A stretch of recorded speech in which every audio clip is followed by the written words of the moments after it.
নমস্কার। নিউজ 18 বাংলায় ডিজিটালে জনতার দরবারে আমি অয়ন আপনাদের জানাই স্বাগত। শুভ সন্ধ্যা। প্রতিদিনের মতো আজকেও সন্ধ্যে 6টা থেকে 6:30 নিয়ে চলে এসেছি রাজনৈতিক তর্ক বিতর্ক। গতকাল তো অমিত শাহ গেলেন। অমিত শাহ বিজেপির বিভিন্ন যে সাংগঠনিক বিষয় সেইগুলো নিয়ে চর্চা হয়েছে, সব হয়েছে। তার আগে রবিবারে প্রধানমন্ত্রী আসার কথা ছিল, প্রধানমন্ত্রী আসেননি। বিজেপির গীতা পাঠ ধুমধাম করে পালিত হয়েছে এবং ব্রিগেড ভরেছে কি ভরেনি এই নিয়ে রাজনৈতিক তর্ক বিতর্ক তো ছিলই। কিন্তু আজকে দেখা গেল যে গীতা পাঠ নিয়ে তৃণমূল সমালোচনা করেছিল, বিজেপির সমালোচনা, তৃণমূলের গীতা পাঠ, তৃণমূলের নয়, মানে তৃণমূল তো সরাসরি আর করে না বা বিজেপি সরাসরি বলে না, কিন্তু দীঘায় যে জগন্নাথ মন্দির, এবছরের দীঘায় জগন্নাথ মন্দির সূচনা হবে এবং সেই জগন্নাথ মন্দির একেবারে পুরীর মতো জগন্নাথ মন্দির, পুরীর জগন্নাথ মন্দিরের মতো, সেই পুরীর জগন্নাথ মন্দিরের মতোই আদলেই দীঘায় জগন্নাথ মন্দির, সেই জগন্নাথ মন্দিরের সূচনার দিনই 20,000 কণ্ঠে হবে গীতা পাঠ। কি বললেন প্রথমে অখিল গিরি, তৃণমূল কংগ্রেস নেতা? এই দেখুন, দেখাচ্ছি, দেখুন, এই হচ্ছে দীঘার জগন্নাথ মন্দির, বিরাট মন্দির, একেবারে সাজানো গোছানো, সব দিক থেকে বিরাট এলাকা জুড়ে। এটাই হয়ে যাবে আগামী দিনে পর্যটকদের জন্য একেবারে দারুণ একটা জায়গা। পুরীতে না গেলেও দীঘায় গিয়ে জগন্নাথ দর্শন। কিন্তু রাজনীতির কারবারিদের জন্য এই জগন্নাথ মন্দিরও কি তৈরি হচ্ছে? এই প্রশ্ন। অখিলগিরি কি বলছেন শোনাবো, দেখাবো, তারপরে আলোচনায়।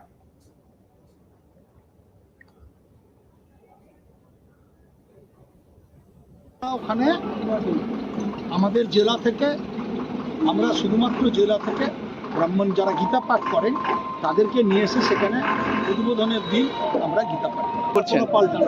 পাল্টা নয়, আমরা জগন্নাথ মন্দির উদ্বোধনের দিন চণ্ডী পাঠ তো হয় না, এই জন্য গীতা পাঠ।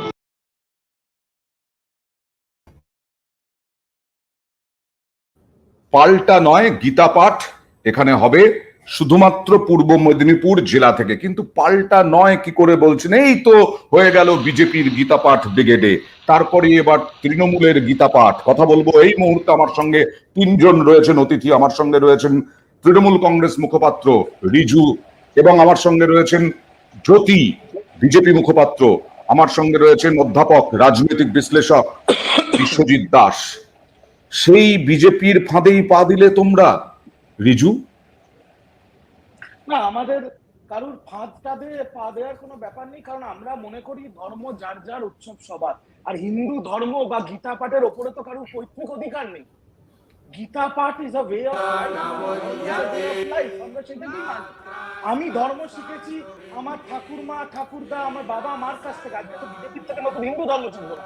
কিন্তু একটা কথা আমি আজকে আপনার চ্যানেলের মাধ্যমে আপনার দর্শকদের বলতে চাই, তৃণমূল কংগ্রেস তীব্রভাবে প্রতিবাদ জানায় যেভাবে বিজেপি এবং বিজেপির নেতারা ঈশ্বরচন্দ্র বিদ্যাসাগরের মূর্তি ভাঙার থেকে, রবি ঠাকুরকে অপমান করার থেকে, স্বামী বিবেকানন্দ ব্যাপারে যেভাবে বিজেপির রাজ্য সভাপতি নোংরা মন্তব্য করেছে, স্বামী বিবেকানন্দের বামফ্রন্টের প্রোডাক্ট বলেছে, আমরা তার তীব্র নিন্দা জানাই।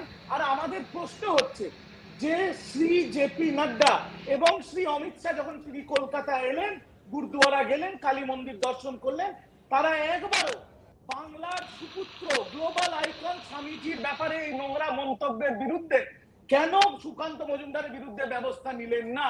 না, তুমি হঠাৎ আজকে বিবেকানন্দের প্রসঙ্গ তুলছো কেন? আজকে তো বিবেকানন্দের প্রসঙ্গ নয়, আজকে তো হিন্দুত্বের প্রসঙ্গ। হিন্দুত্ব হিন্দুত্ব হিন্দুত্ব বিজেপির বিরুদ্ধে ওঠে, তোমরাও সেই হিন্দুত্বেরই যাচ্ছ, আবার সেই গীতা পাঠেই যাচ্ছ। বিবেকানন্দ প্রসঙ্গ এই জন্য তুললাম কারণ বিবেকানন্দ, স্বামী বিবেকানন্দ এমনই একজন গ্লোবাল আইকন যিনি হিন্দুত্বকে বিশ্বের দরবারে প্রতিষ্ঠিত করেছিলেন, শিকাগো সম্মেলন থেকে শুরু করে, এবং যুবদের তিনি উজ্জীবিত করেছিলেন। কিন্তু তাকে যখন বিজেপি কটাক্ষ করে, তাদের মুখে কি আর হিন্দু ধর্মের আলোচনা মানায়?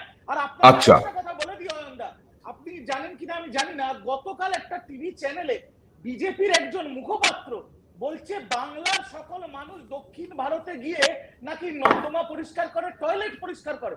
এরা তৃণমূল আর মমতা ব্যানার্জির বিরোধিতা করতে করতে এখন এরা বাংলার বিরোধিতা করছে, এরা বাংলার দ্রোহী। এটা আমি আপনার চ্যানেলের মাধ্যমে আপনার দর্শকদের বলে দিতে চাই।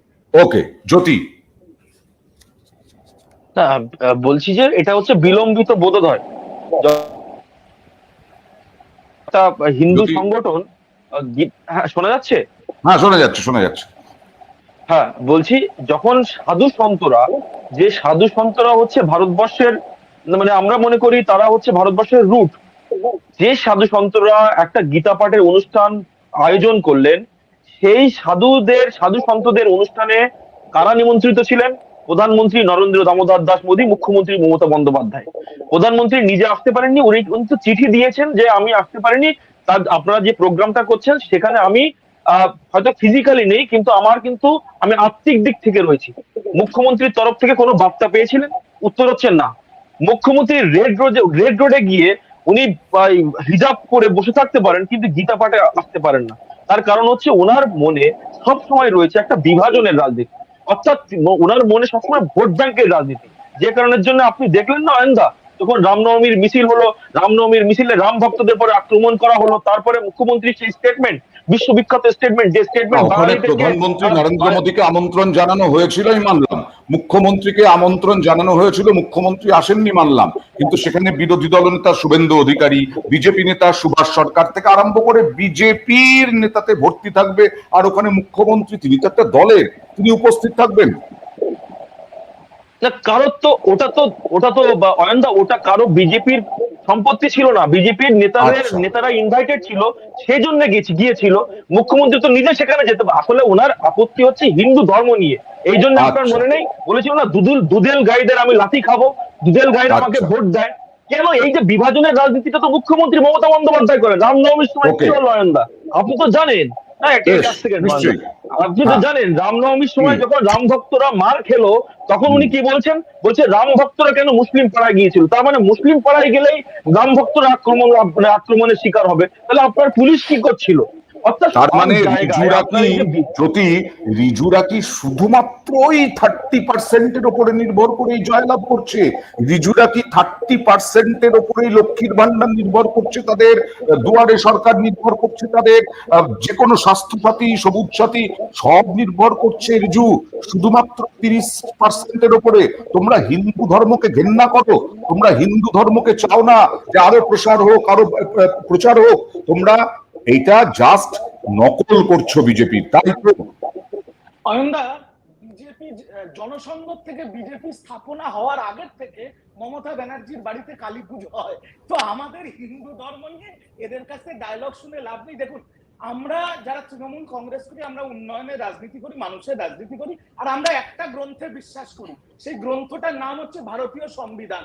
যেদিন আমরা ঈদের রেড রোডেও যাব, আমরা দুর্গাপুজোর কার্নিভালও করব, আমরা ক্রিসমাসের সেন্ট পলস ক্যাথিড্রালেও যাব, আমরা দুর্গাপুজোর বিরিয়ানিও খাবো। আমাদের মধ্যে এইসব না, তাহলে ও যে প্রশ্নটা তুললো, নিশ্চয়ই দুর্গাপুজোতে যাবে, সেন্ট পলসে ক্যাথিড্রালে সবই করবে, বিরিয়ানিও খাবে, কিন্তু আমি বলছি যে তাহলে ব্রিগেডে গেলেন না কেন মুখ্যমন্ত্রী? এটা তোমার কাছ থেকে উত্তরটা পেলেই ভালো হয়। আমি উত্তরটা দিয়ে দিচ্ছি। দেখুন, একটা ব্যাপার, যদি দেশের সংবিধানকে বিজেপি মানে, শুভেন্দু আজকে যখন গীতা পাঠের মঞ্চে ছিল, যেদিন শুভেন্দু রেড রোডের মঞ্চে উপস্থিত থাকবে ভারতীয় সংবিধানকে মেনে, না, উনি মঞ্চে ছিলেন না, মঞ্চে নিচে ছিলেন, যাই হোক। এটা কি হচ্ছে অয়নদা? মানে উনি কবে যাবেন তার ভিত্তিতে মমতা বন্দ্যোপাধ্যায় সিদ্ধান্ত নেন রিজুদা? আমি একটু শেষ করে নি কথা। কি বলছে? আচ্ছা, ঠিক আছে, আসছি, যদি আসছি। মানে মুখ্যমন্ত্রী শুভেন্দু তাকে ফলো করে। কন্ট্রোল, আরে কন্ট্রোল, একটু ইমোশনটাকে কন্ট্রোল। প্রধানমন্ত্রী আসেনি কেন অয়নদা? কারণ তার আগে প্রতিবাদ সভা দেখেছে তো কি অবস্থা। আর 1 লাখের নাম করে 12,000 রেজিস্ট্রেশন। তোমরা তো সাংবাদিক, তোমরা বলো কটা লোক গেছিল? তো প্রধানমন্ত্রী তো একটা সম্মানের ব্যাপার আছে। আসল কথা হচ্ছে পরিষ্কার, আমরা ধর্মকে নিয়ে, যারা ধর্ম নিয়ে রাজনীতি করি, আমরা তাদের ঘৃণা করি। আমরা ধর্মে বিশ্বাসী নয়, আমরা মানুষের উন্নয়ন নিয়ে রাজনীতি করব। ওকে, আমরা ধর্মকে মাথায় করে রাখবো। আমি এই যে অযোধ্যা রাম মন্দির হচ্ছে, আমি যাবো অযোধ্যা রাম মন্দির। এই যে নতুন করে হচ্ছে, তোমার কাশী বিশ্বনাথ হয়েছে, আমি গেছি।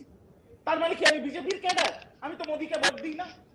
ওকে, আমি একটু বিশ্বজিতের কাছে আসবো। অয়নদা, এক মিনিট, শেখ শামীমের তৃতীয় বক্তব্যটা আমি আসছি, যদি আসছি।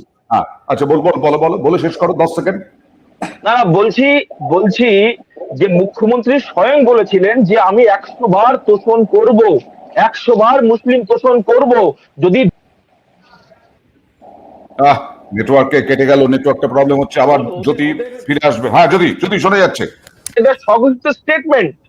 জ্যোতির কাছে আসবো, বিশ্বজিতের কাছে আসছে, আমি জ্যোতি পরে আসছি একটুখানি। শেখ শামীমের তৃতীয় বক্তব্যটা, বিভাজনের রাজনীতি করতে সব রাজনৈতিক দল বেশ তৎপর, ধর্মকে সামনে রেখে সবাই বৈতরণী পার করতে চায়, সারবত্তা আছে কি নেই দর্শকের এই বক্তব্যের? বিশ্বজিৎ। প্রথম কথা অয়নদা, এটা তো বলতেই হবে যে ভোট বড় বালাই। ভোটকে কেন্দ্র করে ধর্মকে নিয়ে যে রাজনীতি চলছে, আসলে এই ন্যারেটিভসটা ভারতবর্ষে এখন প্রতিষ্ঠিত হয়েছে যে ধর্ম ছাড়া রাজনীতি হবে না। কিন্তু তৃণমূল কংগ্রেস এ রাজ্যে যে দৃষ্টান্ত তৈরি করেছিল উন্নয়নমূলক কাজের বা সামাজিক প্রকল্পের মাধ্যমে, সেই তৃণমূল কংগ্রেসের আত্মবিশ্বাসেও কোথাও একটা চিড় ধরলো যে না, শুধুমাত্র এই সমাজ কল্যাণমূলক প্রকল্প দিয়ে হয়তো 24-এর নির্বাচন জেতা যাবে না, কারণ সামনে রাম মন্দির রয়েছে। বিজেপির কাছে ইস্যু না থাকলেও, উন্নয়নমূলক প্রকল্প না থাকলেও একটা রাম মন্দিরের মতো ইস্যু আছে। এই রাম মন্দির দিয়ে কতটা ভোট তারা টানতে পারবে, এই কারণে ওই যে 30%-এর কথা বলছো না, যে পশ্চিমবঙ্গে তৃণমূল কংগ্রেসের সংখ্যালঘু ভোট তাদের আয়ত্তে, 90%-এর বেশি ভোট তৃণমূল কংগ্রেস পায়, সেখানে যদি তারা হিন্দু ভোটের যে পার্সেন্টেজ রয়েছে সেই পার্সেন্টেজ ধরে রাখতে পারে, তাহলে এই যে চেষ্টা করছে ভারতীয় জনতা পার্টি হিন্দুত্ব দিয়ে রাজ্যে প্রবেশ করার, সেটা কিন্তু সম্ভব হবে না। নাহলে আজকে হঠাৎ এতদিন পরে পশ্চিমবঙ্গের মানুষকে, বাঙালিকে গীতা পাঠ করাতে শেখাবে তৃণমূল কংগ্রেস বা ভারতীয় জনতা পার্টি? ভারতীয় জনতা পার্টি প্রকাশ্যে হাজার হাজার মানুষকে এনে গীতা পাঠ করে বলবে যে আমরাই হিন্দু, বাঙালিরা বা ভারতবর্ষে আর হিন্দু নেই? আসলে মানুষকে দেখাতে হবে কেন? গীতা আমাদের পবিত্র গ্রন্থ, আমরা প্রত্যেকে গীতা পাঠ করি, তার জন্য প্রকাশ্যে এটা বলে ভোটের বাক্সে সেটাকে ট্রান্সফার করা যায় কিনা সেই চেষ্টা করছে। সাধারণ মানুষ কিন্তু এতটা বোকা নয়, তাদের কাছে উন্নয়নের ইস্যুগুলোই প্রধান। যতই আশঙ্কা থাকুক, যতই আশঙ্কা থাকুক, সেই আশঙ্কা বাস্তবায়িত হবে না। কিন্তু বিশ্বজিৎ, একটা বিষয় হচ্ছে, রিজুর কাছে যাব, যে এটা তো ঘটনা আমাদের দেশে, আমাদের মতো দেশেই এটাই সম্ভব যে ধর্ম একেবারে ঢুকিয়ে দাও ধর্ম, তাতে ধর্ম সেই আফিমের মতো হয়ে যাবে। আমি ছোট থেকে শুনে আসছি, সেটা আরো বাড়লো কোথায়? পশ্চিমবঙ্গে।